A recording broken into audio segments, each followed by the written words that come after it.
Hello, everyone. Welcome to the Scoreboard. Yes, it is me, your host, Joe Berg, here on the Scoreboard live. Yes, I'm here today. I'm going to do my best. I apologize about yesterday. I do apologize. I was not feeling great. Still not feeling the best that I could feel right now. Going to try to give you the best product possible here on this Tuesday. There is a lot to talk about going on in the world of sports. So we are going to spend the next little bit talking about everything that happened from the sports world, from Friday night with Friday Night Lights, high school football being back in action in the area. You had NASCAR. Yes, the NASCAR Cup Series was at Daytona over the weekend. The Xfinity Series was at Daytona. The Craftsman Truck Series and ARCA Series were both at the Milwaukee Mile. We have a first-time winner in the Cup Series from this weekend. We'll talk about that, the impact of the playoffs as we are only one race away this weekend. This coming weekend is the final race of the regular season for the NASCAR Cup Series. We will be at the Cookout Southern 500 from Darlington on a Labor Day weekend. It's actually technically it's 501.3 miles. So it's the Cookout Southern 501.3. But that's this coming weekend. Sunday night, yes, it's a Sunday night 6 o'clock start. Why? Well, that's because we have a holiday on Monday with Memorial Day. So that's why we have a Sunday night race coming up. Also, today is the final day of roster cuts for the NFL. The Carolina Panthers have trimmed their roster down to 53 men. There are some notable players who were cut from the team today. We will go over a lot of those. We have 25 offensive players, 25 defensive players, 3 special teams players. That makes up the roster of 53. Now, I'm not including anybody that would be on the practice squad, by the way. This is just people who are on the roster, on the 53-man roster. These are the guys that you're going to see come Sunday. And it is 2 weeks from now, not this coming Sunday, but 2 weeks from now, the Carolina Panthers will be on the road to start their season in the Caesars Superdome. Wow, that was a mouthful right there. Start their season in the Caesars Superdome. That is in New Orleans, in case you weren't aware. They will be on the road taking on the Saints. Also, the MLB season is moving right along. The biggest story right now, well, yesterday the biggest story might have been the fact that for the first time ever, we had a player play in a game for both teams. Huh? You might be saying, as you hear that, yes, Danny Jansen plays for the Boston Red Sox right now, but he was traded earlier this year from the Blue Jays. Now, he was playing for the Blue Jays against the Red Sox when there was a rain delay and the game ended up getting postponed. This was before he was traded, so he was actually at bat. Danny Jansen was at bat for the Blue Jays. When the rain came, they suspend the game. Then the trade deadline comes. Danny Jansen gets sent from the Blue Jays to the Red Sox.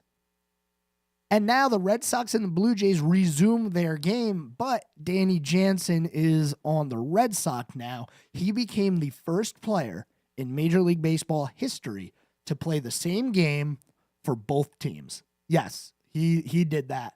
That was on Monday. A historic moment, I'd say, for the Major League Baseball. It was a second inning at bat for the Red Sox, by the way, when it officially became Danny Jansen, who was that's going to be a trivia question one day. That's going to be like, 15 years from now, you're going to be at a trivia one night, maybe a WSIC trivia at Mackay's. You never know. but you're going to see the question, who was the first player to play in one game for both teams? And because you listen to the scoreboard, because you're smart, you're going to sit there and say, oh, I know that one. It was Danny Jansen. He played for the Red Sox, he played for the Blue Jays, got traded to the Red Sox. That's how that happened. But that's not the biggest story out of Major League Baseball. And we're going to start our conversation in the world of Major League Baseball. It actually has to do more with statistics right now. Because when you look at the league leaders in Major League Baseball, you might notice that Aaron Judge is up to 51 home runs. Yes, you heard me correctly. 51 home runs on the year. Now, if you remember, back in 2022, Aaron Judge hit 62 home runs. He also hit 52 back in 2017. Didn't have anywhere near the kind of season that he's having now, as his batting average is through the roof. Aaron Judge is batting .333 while also hitting 51 home runs so far on the year. And we still have plenty of baseball left to be played, just about 30 games or so. I don't see any reason to believe that Aaron Judge couldn't break the single-season American League home run record again. Yes, again, because he's already broken that record. Over his last few games, Aaron Judge has been tearing it up. When you look at his home run numbers, he hit 2 home runs back on Sunday. He hit 2 home runs last week. He had home runs in between there. He went on a stretch where he had 7 in 5 games, if my math is correct. 7 home runs in 5 games. 7 home runs in 6 games. I'm sorry. My math was not correct. Doing my best. And Aaron Judge now sitting at 51 total home runs. He's only 11 away from tying the record that he set 2 years ago. And we remember that home run chase. But this one feels different. You know, the home run chase. We've talked about home run chases in baseball before. Well, I haven't. It was, before my time with the McGuire-Sosa days. The only difference now is that there is no PED use, no alleged PED use to go along with it. As far as we know, everything that Aaron Judge is doing is completely legit with no help from performance-enhancing drugs. That's been a problem in baseball. So it's an interesting story to see somebody hitting this many home runs in this day and age without using something to juice their bodies. But that is what Aaron Judge is doing. And he has the New York Yankees in a really good spot to make the playoffs this year. This is a team that is going to end up as one of, maybe not the best in baseball when you look at the standings. The Yankees currently up there with the league leaders. They are actually a half game behind the Dodgers, but it's a team that definitely can be the best in baseball and make some noise in the postseason. And the biggest man behind that team, Aaron Judge, might break some more records this year. We got a little bit more to go here. Hang tight with me. I'm going to give you the information that you need in the next segment. Don't go anywhere. We'll be back after this.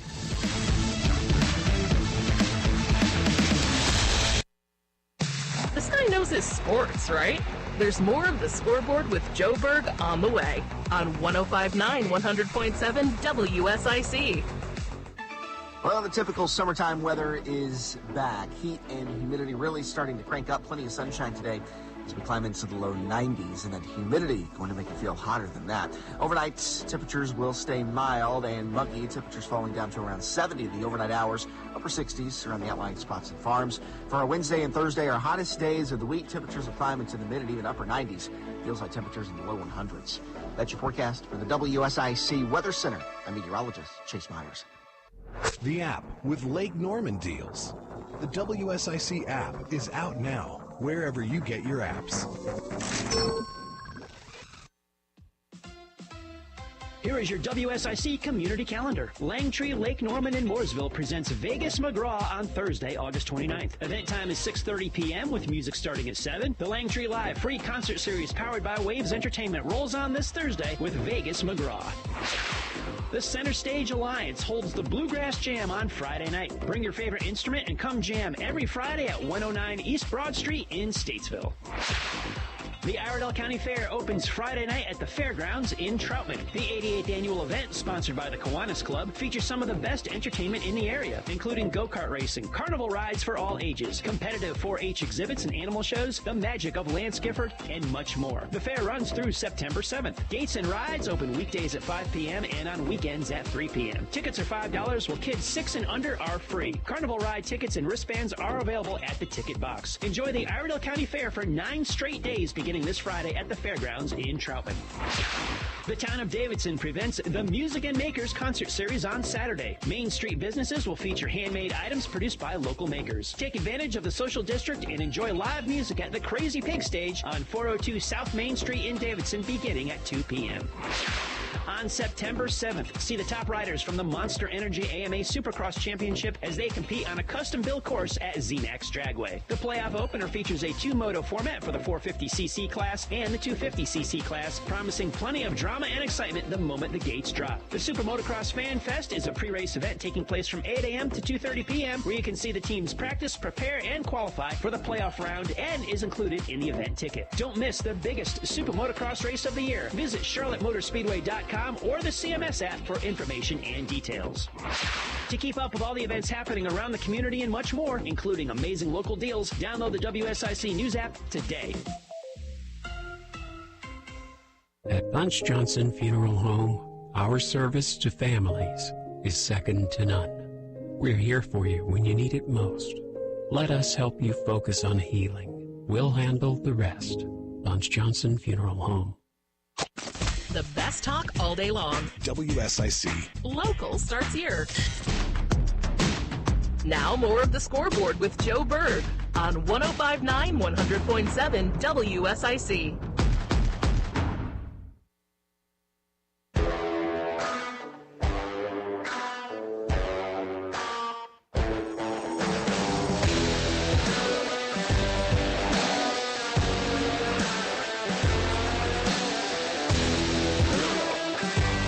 All right, ladies and gentlemen, we are back. It is the second segment here on the Scoreboard.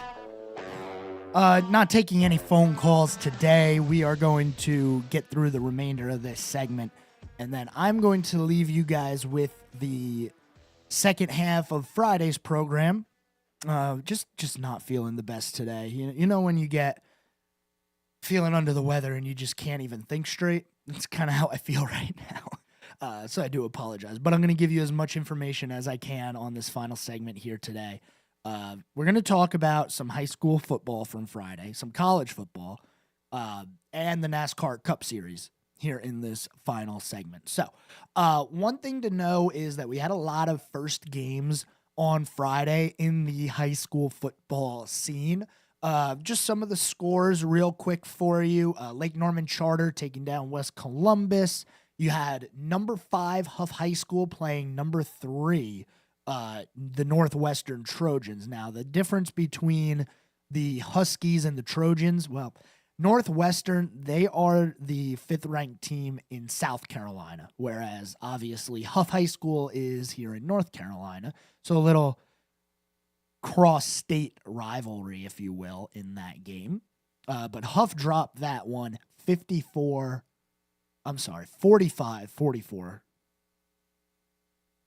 Also, Charlotte Christian, the number 13 seed, won against Cox Mill High School. We've talked about them a lot last year. There's going to be a lot of teams from last year that are going to make their presence known again this year. In the South Iredell, North Iredell rivalry, South Iredell comes out victorious in that one, 35-15. You also had Mooresville High School taking down Davie High School. Man, this one was not really all that close. Final score, 66-20. Mooresville put up 35 in the first quarter against Davie. Yes, you heard me correctly. 35 in the first quarter. Lake Norman High School shut out North Mecklenburg 23-0 for their first win of the year. And a few other teams and schools that we're going to be covering pretty much all year here. We talk about high school football a lot here on the Scoreboard, making sure you know where everybody's hanging out, what the schools in the area are doing. Bandy's High School beat St. Stephen's. St. Stephen's, somebody we talked about a lot last year. Also, North Lincoln, number 25 in the state, beat West Lincoln, so a little Lincoln County rivalry there. Hickory High School, who was, man, they were a juggernaut last year. They start the year off strong with a 48-0 win over Burton High School.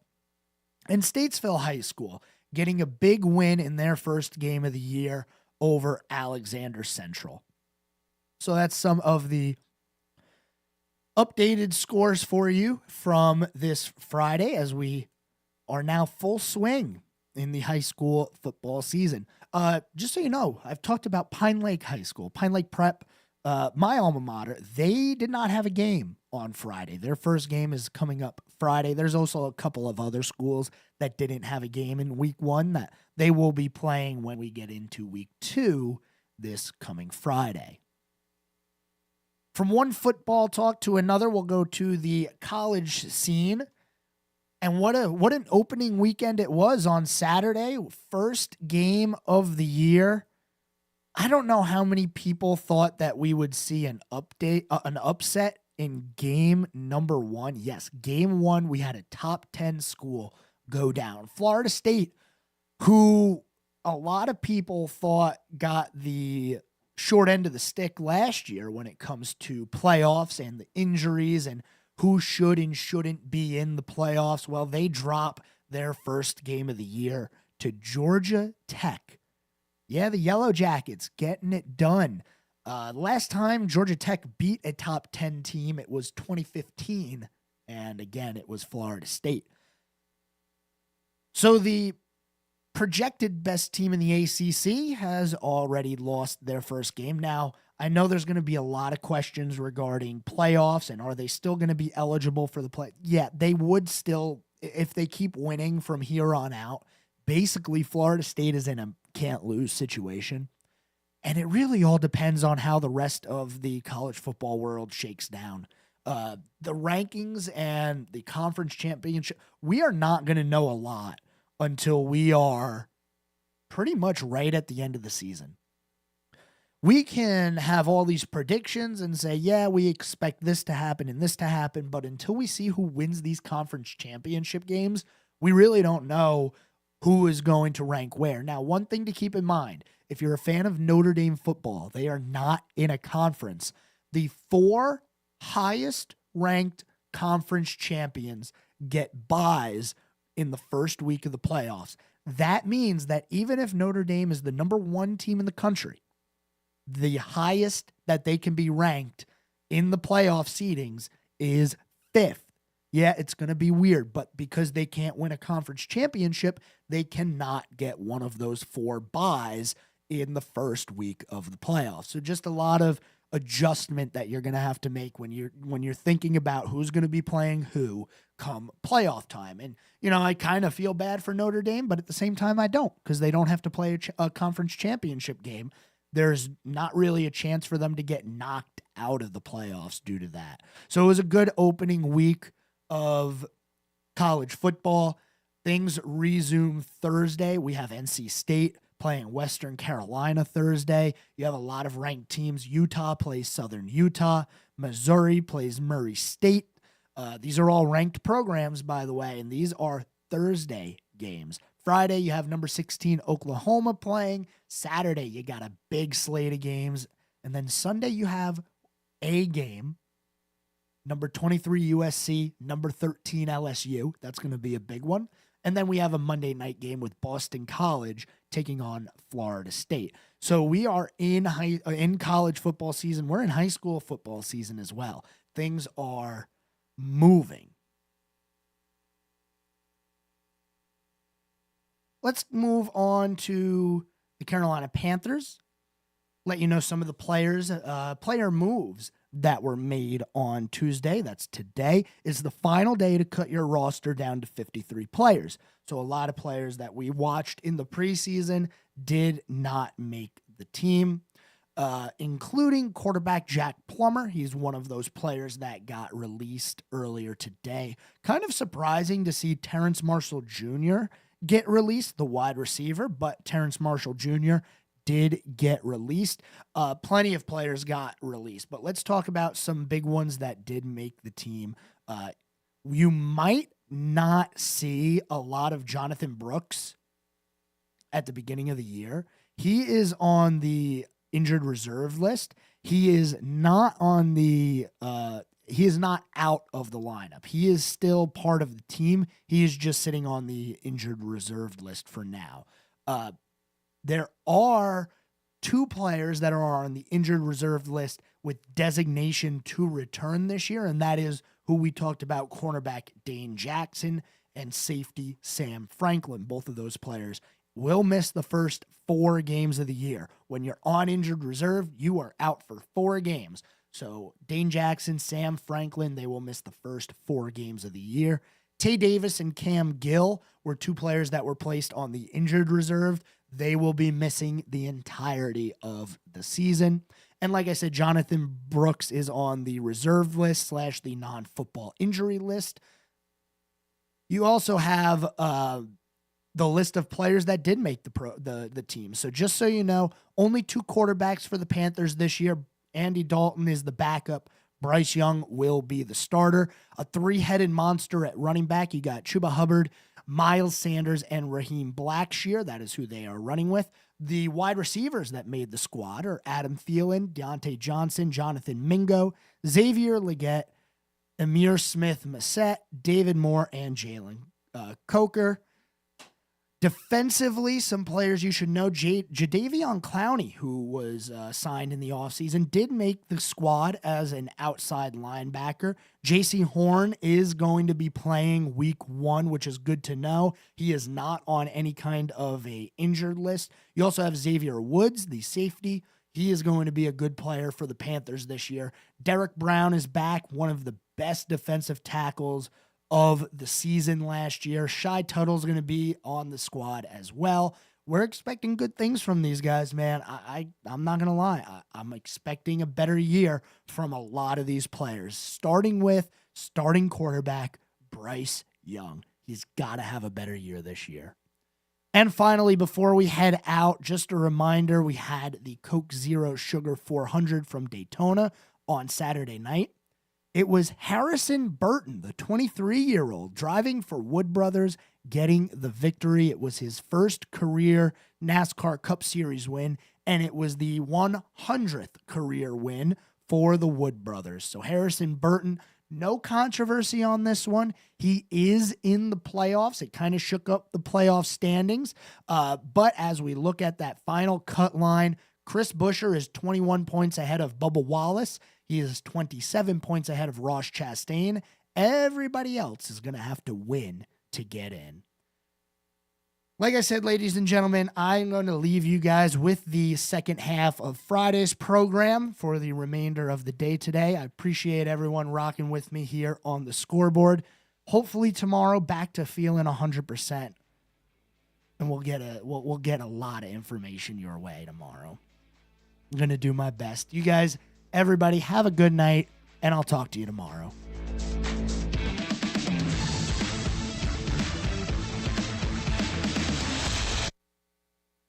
Keep it right here. We'll have more of the Scoreboard with Joe Berg in just a moment from 105.